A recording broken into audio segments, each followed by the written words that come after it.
소율이 38번째 시간 가늠하지 말라라고 하는 제목과 출애굽기 20장 14절 말씀 그대로를 가지고 오늘 함께 말씀을 나눕니다. 그런데 우리가 앞서 읽었듯이 요한복음 8장 3절부터 11절 말씀을 중심으로 하여서 이 계명의 말씀을 함께 이해하고자 합니다.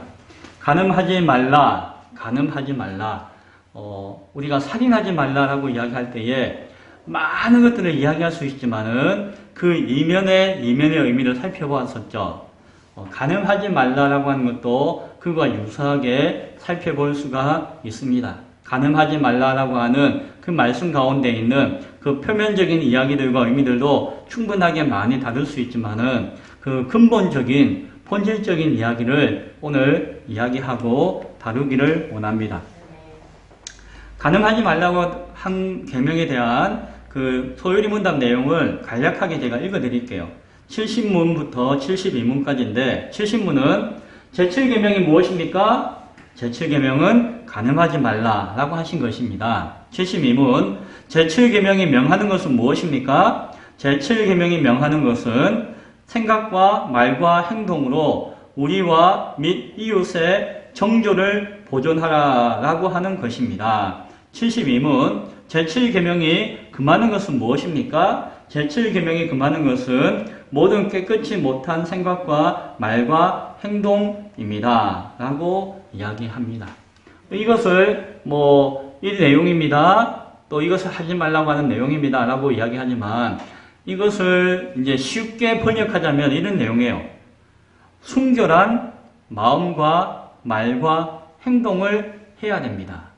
순결한 마음 그리고 말과 행동을 하기를 요구하시는 것이 제7계명 가늠하지 말라라고 하는 계명의 뜻입니다. 라고 이야기해주고 있고요. 또 하나는 뭡니까?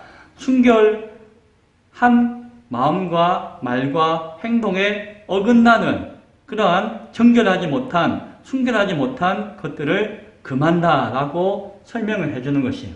여기까지 이야기하면은 간단하죠. 그러면은 순결한 것이 무엇인가라고 하는 것을 생각하면서 그것에 대한 의미를 우리가 하나하나 생각해 볼 수가 있겠죠.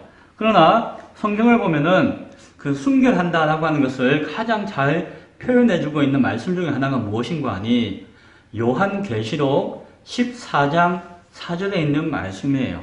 그 말씀 가운데서 보면은 마지막 때에 구원받는 자에 대해서 뭐라고 상징하는가 하니 마지막 때에 구원에 이르는 자를 그러한 의인을 14만 4천 명이다라고 상징적으로 표현해줘요.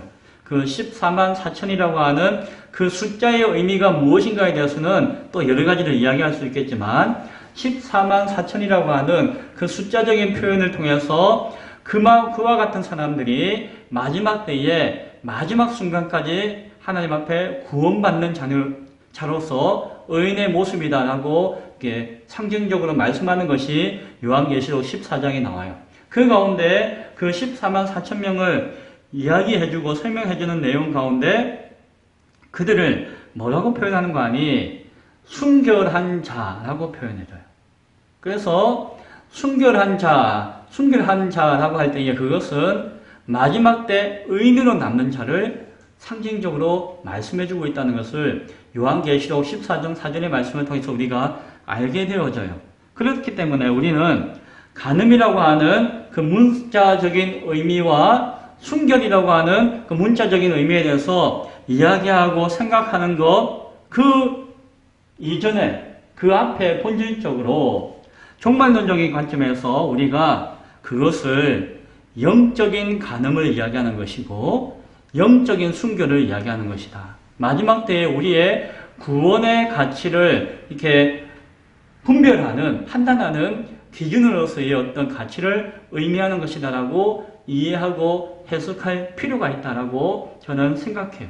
가늠하지 말라라고 하는 말씀을. 그래서 그 의미가 무엇입니까? 라고 설명하기 위해서는 영적인 가늠이 무엇이며 영적인 순결이 무엇입니까? 라고 이야기하는 것을 이야기할 때에 너무 좀 막연하기도 하고 너무 광범위한 것 같아서 저는 오늘 요한복음 8장에 있는 말씀 가늠한 여인에 대한 예수님의 말씀을 통해서 그 의미를 한번 생각해 보기를 원합니다. 그래서 오늘 저는 요한복음 8장의 말씀을 함께 읽고 나누기를 원해요. 자, 그럼 8장 말씀을 중심으로 살펴봅니다. 오늘 서기관과 바리새인들, 서기관 바리새인들 누군지 알죠? 서기관과 바리새인들이 예수님 앞에 한 여자를 끌고 옵니다. 그 여인의 특징은 무엇이라고 합니까? 음행 중에 잡힌 여자. 쉽게 이야기해서 가늠한 여인을 현장을 발각해가지고 현장에서 그 여인을 끌고 오는 것이 누구에게? 예수님 앞에. 예수님 앞에 끌고 왔습니다. 이 여인의 인권이나 존엄성은 존중되었나요? 이 여인은 죄인이라고 판정받았어요. 그들은. 그리고 현장에서 잡았어요. 현장에서 잡았다고 성경에서 이야기하죠. 이 여인은 예전에 간음했던 여인입니다. 이 여인은 간음을 많이 한 여인입니다. 행실이 나쁜 여인입니다. 라고 이야기하지 않고 그 현장을 직접 가서 잡아왔다는 것이죠. 그렇게 성경이 이야기해요. 그리고 예수님 앞에 턱 앉혀놔요. 그러면 이것은 뭡니까? 이것은 누가 가타부타 말할 수 없는 죄인 중에 죄인이고 예수님도 이 죄인에 대해서 뭐라고 이야기할 수 없다라고 하는 확신이 있는 그 여인을 끌고 데려온 것이에요. 이 여인의 인격, 이 여인의 체면, 이 여인의 어떤 인권 이런 것들에 대한 존중과 배려는 하나도 없어요. 이 여인은 인간이 아니에요. 지금 마치 도구를 그냥 개를 끌고 오듯이 끌고 와서 예수님 앞에 앉혀 놓은 것이었어요. 그리고 그들이 예수님 앞에 그들을 데리고 와서 하는 이야기가 뭡니까? 이 여자가 간음을 하다가 현장에서 적발되어 잡혔습니다. 변명의 여지가 없습니다. 예수님 뭐라고 이야기하실 것이 없어요. 단번에 이야기하셔야 됩니다. 자, 모세의 율법은 서기관과 바리새인들은 말씀에 능한 자들이었죠.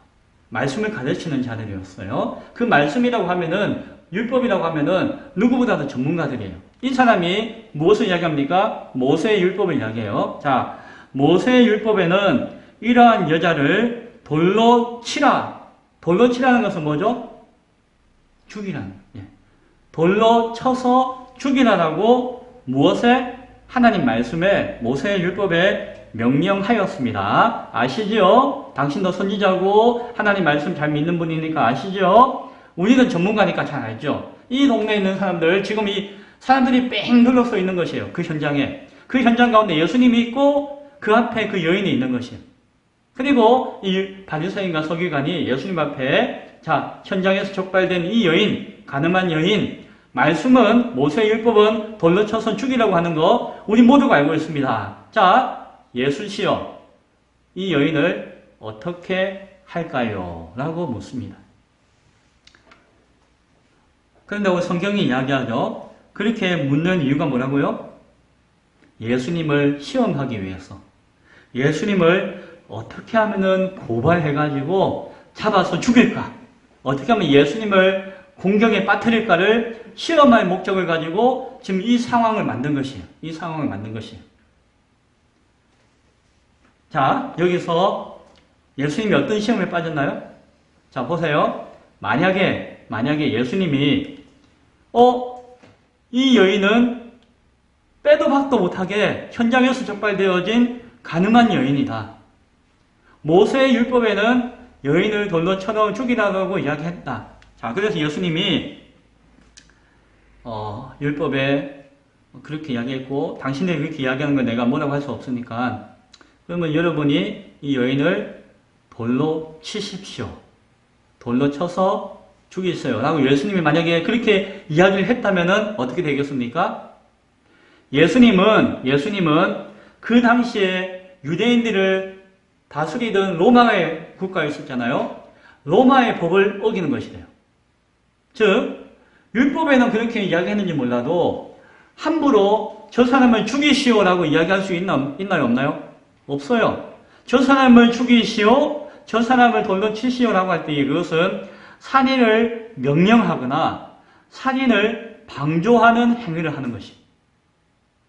그 많은 사람들이 증인이 되어지는데 예수님이 이 여인을 돌로 쳐 죽이시오라고 이야기했습니다라고 로마 법을 걸고 고발해버리면은 로마법에 의해서 예수님은 살인 방조죄, 살인 교사죄로 말미암아 이제 끌고 갈 수 있는, 처벌할 수 있는 하나의 이유가 되는 거죠. 만에 하나 예수님이 이 여인을 돌로 치지 마시고 죽이면 안 됩니다 라고 이야기하면 어떻게 될까요? 아니 당신은 그 모세의 율법을 가르치는 선지자라고 이야기하면서 모세의 율법에는 죽이라고 율법에 나와 있는데 이 율법을 무시하는 겁니까? 우리 유대의 전통과 하나님의 말씀을 어기는 겁니까? 당신은 선지자라고 이야기했지만 거짓 선지자군요. 우리의 전통과 율법과 말씀을 지키지 않는 그것을 어기는 가짜군요 라고 유대의 법에 의해서 예수님을 고발하고 처벌하려고 했을 것이에요. 그러니까 예수님이 돌로 치라고 해도 그들은 예수님을 잡아 죽이려고 했을 것이고 돌로 치지 말라고 해도 예수님을 잡아 죽일 꾀를 내고 있었던 것이에요. 그리고 예수님과 여인을 함께 두었어요. 이 여인은 누가 봐도 죄인이고 예수님과 여인을 딱 두면은 이 여러 사람들 앞에서 이 예수님과 여인을 함께 말 그대로 개망신을 주는 것이. 망신을 함께 그냥 죄인 취급해버리고 함께 잡아가둬도 죽여도 상관없는 그런 모습과 현장을 만들어 놓은 것이. 그들은 간음이라고 하는 그 계명에 대한 의미를 그렇게 적용해서 예수님을 시험하고자 함정을 두었다라고 하는 것이죠. 바리새인들과 서기관들 참 악하죠. 참 못됐죠. 모세의 율법을 안다. 나는 말씀의 전문가다라고 하지만 이 사람은 정말 말씀의 뜻과 의미와 하나님 뜻을 지키고자 하는 사람인가요? 아니에요. 그 말씀을 이용하고자 하는 사람. 내 생각과 내 판단과 우리가 내 유익을 위해서 이 말씀을 이용해가지고 말씀의 전문가라고 이야기하지만 말씀을 이용하고자 하는 사람들. 법을 많이 배우고 법의 전문가들이 법을 이용해서 죄를 짓는 사람들이 많잖아요. 사기는 법을 모르면 사기를 못 쳐요. 법을 잘 아는 사람이 사기도 치고 죄를 저지, 법으로 죄를 저지. 판사, 검사하는 사람들이 더 심한 죄를 저지르기도 하잖아요. 법을 지켜야 되는 사람들이. 말씀을 잘 아는 목사들이 오히려 말씀을 이용하거나 말씀을 왜곡하거나 변질할 수 있는 죄에 빠지기도 하잖아요. 말씀의 참된 의미와 가르침을 바르게 알지도 못했어요. 이 사람들은. 그리고 자기 마음대로 이용하고자 하는 것들이 참 악했다라고 우리는 이야기할 수 있죠. 그리고 그 말씀을 이용해서 많은 사람들 앞에서 예수님을 이 죄 지은 여인과 그냥 한 묶음으로 그냥 도매급으로 그냥 정죄하고 죽이고자 했던 참 악한 모습을 보여주고 있어요. 단순히 망신 주고자 한 것이 아니에요. 죽일 의도가 있었던 것이에요. 이 여인도 죽이고 예수님도 죽이고. 자, 이때 예수님의 반응은 어땠을까요? 예수님이 이 위기를 어떻게 벗어났을까요? 자, 성경에 보니까 예수님께서 막 뭐라고 하든지 간에 그래? 고개를 숙이고 땅에 엎드리셔가지고 주저앉아가지고 땅에다가 글씨를 쓰세요. 손가락으로 썼다고 하죠. 글씨를 잘 쓰셨는지 못 쓰셨는지 몰라도 손가락으로 글씨를 쫙 쓰셨어요. 뭘 썼을까요? 성경에 뭘 썼는지 나와 있나요? 안 나와 있어요. 2번이나 쓰셨어요, 나중에. 근데 글씨를 싹 썼는데 성경에는 안 나와 있지만 추측할 수 있어요. 그리고 예상할 수가 있어요. 뭐라고 성경에 안 나와 있지만 제가 이야기하는데 저는 충분히 추측이 되는데 뭘 쓰셨을까? 모세의 율법을 쓰셨어요. 그들이 모세의 율법의 말씀의 전문가라고 막 이야기하니까 말씀은 누구보다도 예수님이 아시죠. 그래? 그래. 그러면 너희가 알고 있는 그 말씀 내가 써볼게 하고 땅에다가 말씀을 쓰시는 거예요. 모세의 율법을 쓰시는 것이. 그들이 이야기하는 그 말씀을 쓰는 것이. 레위기 20장 10절 말씀 딱 쓰는 거예요. 뭐라고 쓰셨습니까? 누구든지 남의 아내와 간음하는 자, 곧 그의 이웃의 아내와 간음하는 자는 그 간부와 음부를 반드시 죽일지니라 라고 이야기해요. 이 율법 가지고 와서 지금 시비했잖아요. 자, 율법, 그래, 똑바로 봐라. 적는 것이에요. 여기 뭐라고 적혀 있습니까? 간음하는 그 간부 남자와 그 음부 여자를 함께 죽여라 라고 이야기했죠. 그런데 지금 이 바리새인과 서기관들이 예수님께 와서 죽이고자 했던 사람은 누군가요? 여자 한 사람뿐이에요. 남자는 어디 가느냐? 간음했으면은 그 남자와 여자를 같이 죽이라고 성경에 율법에 나와 있지 않느냐? 예수 쓰신 거예요. 말도 안 해요. 딱 쓰기만 했어요. 그래서 뭐 쓰는가 봤겠죠? 남자와 여자를 죽이라. 딱 적어놨어요. 그런데 지금 자기들이 데리고 온 사람은 남자는 예수님밖에 없고 이 여자를 통해서 예수님을 죽이고자 했고 이 여인과 간음했다라고 하는 그 현장에 있던 남자는 모른 체 하는 것이죠. 예수님이 딱 그 말씀을 쓰셨을 때에 그들의 마음과 생각과 중심을 다 알고 계셨어요. 예수님은 알고 계셨어요. 뭔가 하니 당시에 이 여인은 참 불쌍한 여인이었어요. 어쨌든 그 동네 사람들이 다 건드리고 괴롭히고 힘들게 했던 여인이었어요. 보호해주거나 그럼 뭐 가두고 난 것이 아니고 그냥 함부로 대했던 여인이었어요. 힘없는 여인이었어요. 너도 이놈도 이분도 다 그냥 쉽게 접하는 여인이었어요. 다 그들이 범죄하였고 다 함께 행하였고 그렇지 않다 할지라도 방관했어요. 나는 아닙니다 라고 하더라도 내 형이, 내 이웃이, 내 가족이, 내 삼촌이, 내 동생이 그런 짓을 저질러도 나는 뭐 아니면 괜찮지 라고 하면서 죄를 저지르거나 방관했던 사람들이 그 동네 사람들 전체였어요. 그 사람들이 다 그렇게 했다는 것이. 그래서 그 여인이 어디서 뭘 하는지 다 알고 있었고 그 현장에 가서 데려올 수 있었던 것이. 모르는 사람이고 그러면 어떻게 가서 현장에서 데려올 수가 있어요. 그냥 많이 다 알고 있고 다 그냥 그렇게 했던 그러한 상황 가운데 있는 그 여인이었어요. 그러니까 그 남자를 데리고 올 수가 있었나요? 없었나요? 없었죠. 그게 자신일 수도 있고 그게 내 형제일 수도 있고 그게 내 가족일 수도 있었는데 누굴 데리고 와요? 만만한 그 여인만 데리고 올 수밖에 없었죠. 예수님은 쓰셨죠. 봐라. 이 여인만 죽어야 되느냐? 너희도 다 죽어야 되지 않느냐? 너희 형제도 이웃도 이 동네 사람들 다 같이 죽여야 되는 거 아니냐? 뭐 말로는 안 하셨지만 그 말씀을 쓰신 것이에요. 모세의 율법을 지킨다라고 한다면서 너희는 왜 네 생각대로 네 마음대로 자기한테 유익하게끔 적용하고 참된 말씀 그대로 행하지 않느냐? 그 말씀을 적으시면서 그렇게 이야기한 것입니다. 너희가 죄인이며 너희가 죄의 방관자이며 함께하는 공범들이다 라고 하는 것을 예수님은 그 글을 율법을 적으시면서 말씀해 주시는 것이죠. 이 여인은 이 사람들을 꿰려낸 것이에요. 이 여자만 죽어버리면은 안 그래도 찝찝했는데 자기도 죄인인 거 알잖아요. 다. 그런데 이 여자만 죽어버리면 다른 사람들 죄인이라고 하는 증거가 없죠. 겉으로 드러나는 증거가 없어요. 그러니까 이 사람들은 다 동네 사람들이 그 죄를 저지르면서도 이 여자만 없어지면은 된다라고 하는 생각을 했던 것이에요. 이 여자도 없애면서 예수도 함께 없앨 수 있겠다라고 악한 생각을 한 것이죠. 예수님은 그 말씀 한 절을 기록하심으로 말미암아 그들의 저의와 그들의 생각과 그들의 죄를 다 드러내 주신 것이죠. 아무도 그 말씀을 보고 뭐라고 말할 수 있는 사람이 없었을 것입니다. 적고 예수님은 딴 이야기 안 하셨어요. 딱 이야기하셨죠? 너희 중에 죄 없는 자가 먼저 돌로 치라. 예수께 당신이 어떻게 해야 됩니까? 물어볼 것이 아니라 예수님은 너희 중에 죄 없는 자, 여기서 죄는 딴 죄가 아니에요. 간음죄를 이야기하는 것이.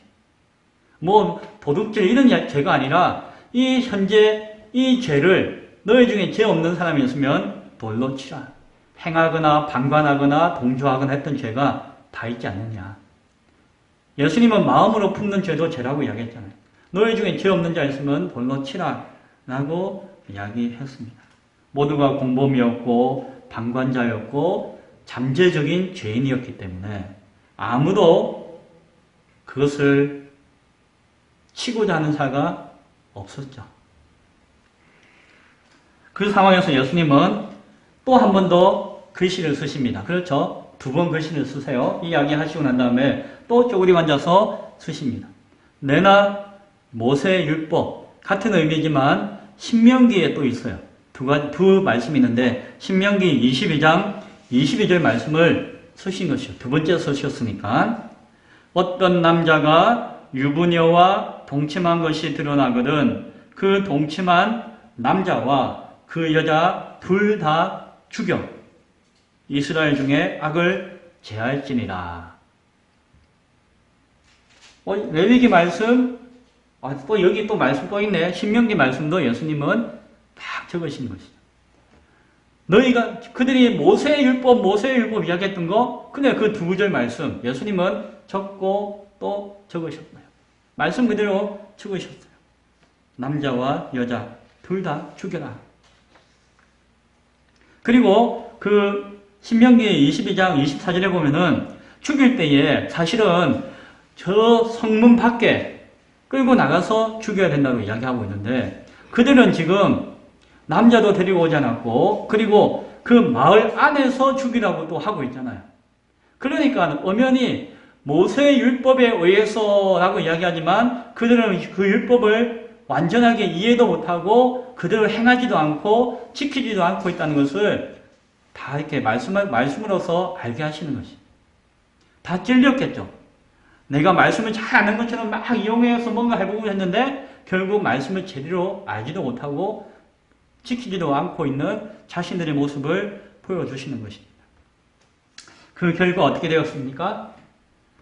그 말씀을 다 듣고 보고 거기 있던 사람들이 다 양심의 가책을 느껴서 어른부터 아이들까지, 젊은이까지 그놈들, 그분들, 그 사람들이 다 하나씩 왜? 이 말씀 그대로면 지금 내가 죽어야 되잖아요.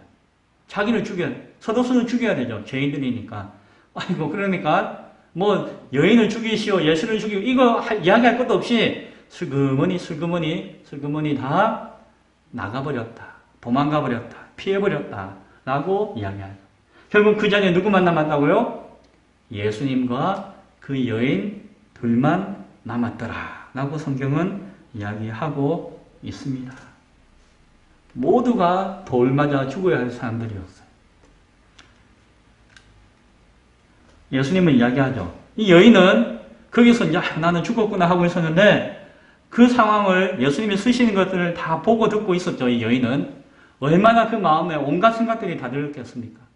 자신의 신세도 한탄하고 내가 처음부터 그런 건 아니었는데 내가 한번 실수였는데 이 사람 때문에 저 사람 때문에 이제는 내가 어떻게 할 수 없는 죽지 못해 사는 이 상황 가운데 내 편 들어주시는 예수님, 아무도 나를 뭐라고 이야기하지 못하는 이 상황들에 대해서 그는 그 여인은 많은 생각을 했겠죠. 예수님이 이제 너를 정죄할 자가 있느냐 하니까 이 여인이 주여 없나이다. 예수님이 뭐라고 하십니까? 나도 너를 정죄하지 아니하노니 가서 다시는 죄를 범하지 말라라고 말씀해 주셨습니다. 예수님이 그 여인의 모든 죄를 용서해 주신다는 것입니다.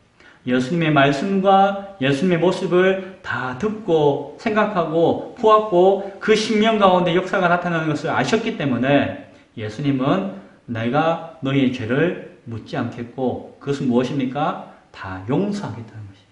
다 용서할 것이고 더 이상 너를 괴롭힐 사람이 없을 것이다. 더 이상 너를 정죄하는 사람도 없을 것이다. 내가 용서했기에 이제 하나님도 너를 정죄하지 않고 용서하시니까 이제 그 여인이 해야 될 것은 무엇입니까? 다시는 죄를 범하지 않는 것이. 완전한 회개 가운데 들어서면 되는 것이.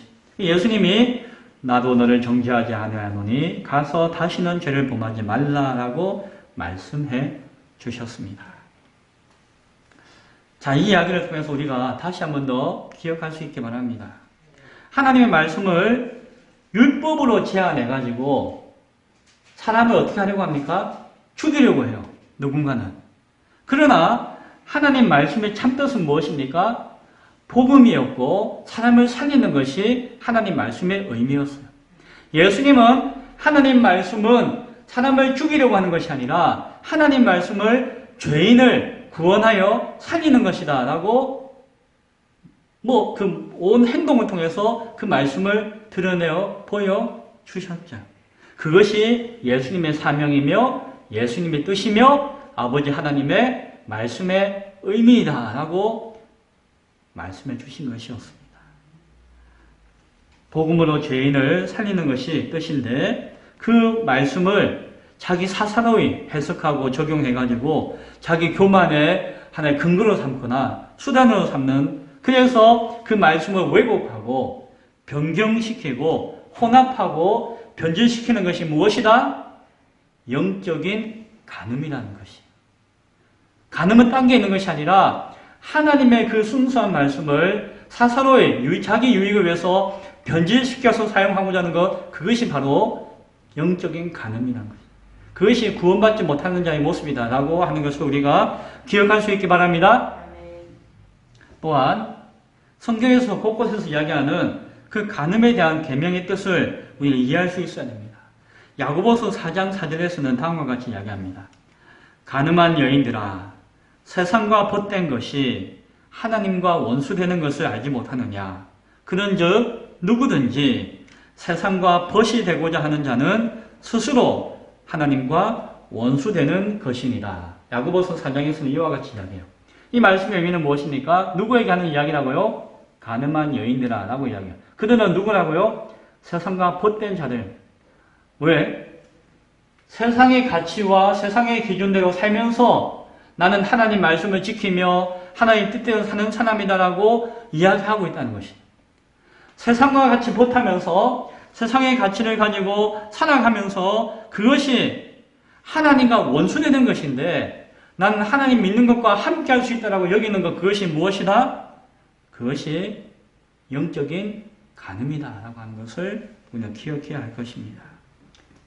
세상의 가치를 추구하면서 그 안에 진리가 있을 수도 있고 진리와 함께 할 수도 있고, 따라서 나는 하나님 잘 믿지만 세상의 참의 가치들을 쫓아서 행하며 함께 하겠다라고 생각하는 것, 그것이 하나님 앞에 순수하지 못하고 순결을 잃어버리는 영적인 간음과 같다는 것을 기억할 수 있기를 바랍니다. 계시록 14장 4절의 말씀은 이와 같아요.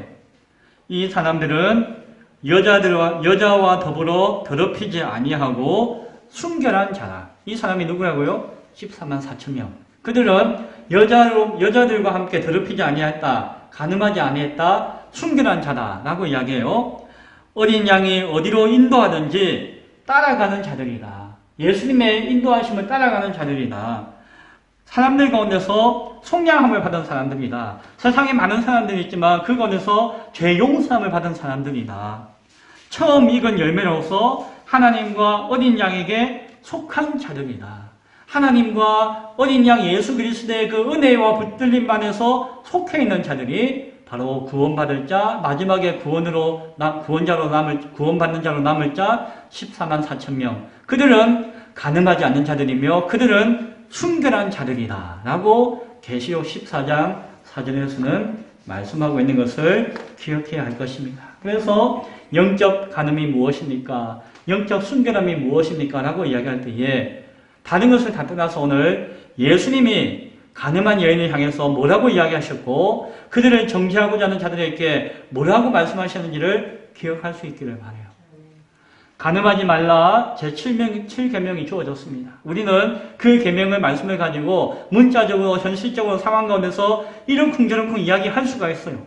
그것을 가지고 판단하고 정죄하고 이야기할 수가 있어요. 그러나 가장 중요한 것은 무엇이다? 소위 문답은 순결한 자가 되어야 한다라고 하는 것을 이야기하고 있는 것이고, 그 순결한 자라고 하는 것은 계시록 14장 4절에서 영적으로 간음하지 않는 자를 이야기하는 것이며 하나님의 구원에 붙들린 자를 이야기하는 것을 말씀하고 있다라고 하는 것을 기억할 수 있기를 바랍니다.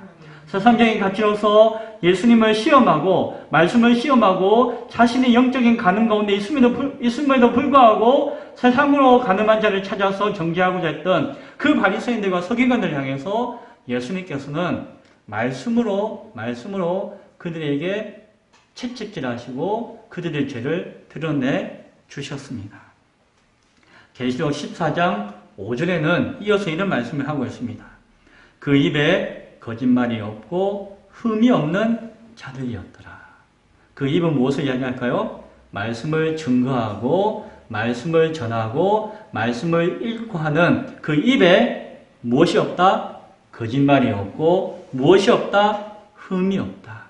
하나님의 말씀을 전하고 지키고 순종함에 있어서 거짓을 섞지 않고 흠을 가지지 않고자 하는 그 순결한 자가 영적인 간음을 하지 않는 하나님 앞에 의롭다라고 여기며 마지막에 구원받는 자로서 택함받는 바로 그 자들이 될 것이다 라고 성경은 말씀해 주고 있습니다. 말씀 앞에 거짓이 없고 말씀 앞에 흠이 없는 성도로서 간음하지 말라라고 하는 계명 앞에 합당한 삶과 신앙을 고백할 수 있는, 그리고 그 말씀의 의미를 깨닫고 행할 수 있는, 전할 수 있는 우리 모두가 될 수 있기를 간절히 축원드립니다. 기도하겠습니다.